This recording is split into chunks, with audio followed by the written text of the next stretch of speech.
एक वृंदावन के महाराज जी हैं,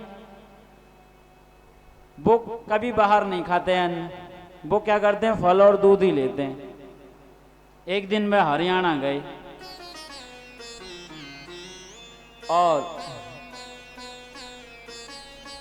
वो महाराज जी भी यहाँ आ सकते हैं लेकिन बता रहे हैं उनकी कथा।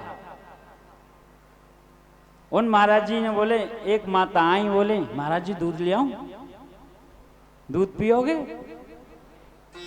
महाराज जी ने इधर उधर देखा, बोले भूख तो लगी रही है और यहाँ अन्न तो ना है, चलो दूध पी लेते हैं। जैसे ही वो बोले ठीक है ले आओ, मैं बैठा हूं। जैसे ही वो अंदर दूध लेने गई श्रीमती, वैसे ही महाराज जी भी अचानक पीछे चले गए। महाराज जी भी पीछे चले गए ये देखने की कैसे ला रहे हैं दूध। ये सत्य घटना है।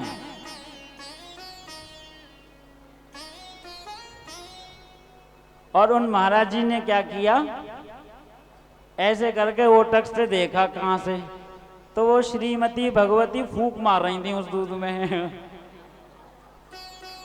फूंक मार के मलाई को ऊपर कर रही थी और दूध बाहर आ रहा था।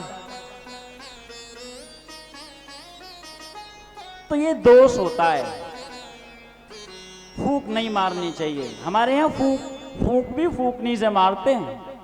जब चूल्हे पहले होते थे तो वहां भी ऐसे फूंक मारना निषेध होता था। भोजन बनाने के लिए भी वहां भी फूंकनी का इस्तेमाल करते थे, ताकि हमारी जो फूंक है वह अशुद्ध ना रहे, वह वहां तक पहुंचते पहुंचते तो पवित्र हो ही जाती है। लेकिन जैसे ही देखा तो अचक ही अचक महाराज जी पीछे लौट आए और आके आसन पे ऐसे बैठ के जैसे गए ना कहीं। वो बहुत हष्ट पुष्ट हैं, मतलब उन महाराज जी ने बैठ गए और उसके बाद में वो दूध लेके आए बहुत बड़े गिलास में। बोले अब ना पीऊंगा मैं दूध। वो ब्रज भाषा बोलते हैं। बोले क्यों महाराज जी भी तो पी रहे? बोलो मेरो पेट ऐसे कछु गड़बड़ है रो। बचने के लिए, ताकि मैं धर्म को बचा सकूं। वो ठाकुर जी को बनाने वाले, जिनका ठाकुर जी का भोग अलग बनता है, उसी रसोई से वो भोग लेते हैं।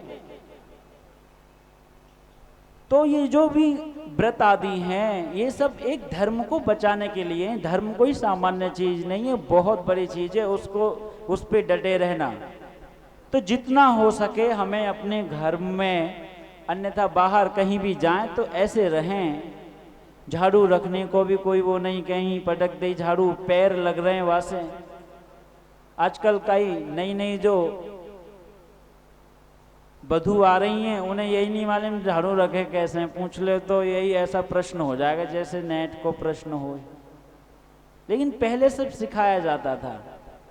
ये छोटी छोटी चीजें हमारे धर्म को सुरक्षित करती हैं, क्योंकि लक्ष्मी हजारों, लक्ष्मी अलक्ष्मीम नाशयामी हम, हमारे घर में लक्ष्मी ऐसे ही नहीं आ जाती है। लक्ष्मी साफ शुद्धता, पवित्रता, जीर्ण फटे वस्त्रों को ना पहने, वस्त्र पुराने हों लेकिन साफ हों, वहां लक्ष्मी वास करेंगी। बहुत घर में गंदगी किए हुए रहते हैं, वहां लक्ष्मी वास नहीं करे। अलक्ष्मीम नाशयामी हम, ऋग्वेद में बोला है अलक्ष्मी का नाश करो। यदि अलक्ष्मी बोला है तो अलक्ष्मी होती हैं, जिनको आप लेते हैं कुलक्ष्मी। कुलक्ष्मी बोलते हैं ना, वही अलक्ष्मी कहा है यहाँ पे। वो झाड़ू से ही बाहर होती है, इसीलिए झाड़ू को पैर नहीं लगाते हैं।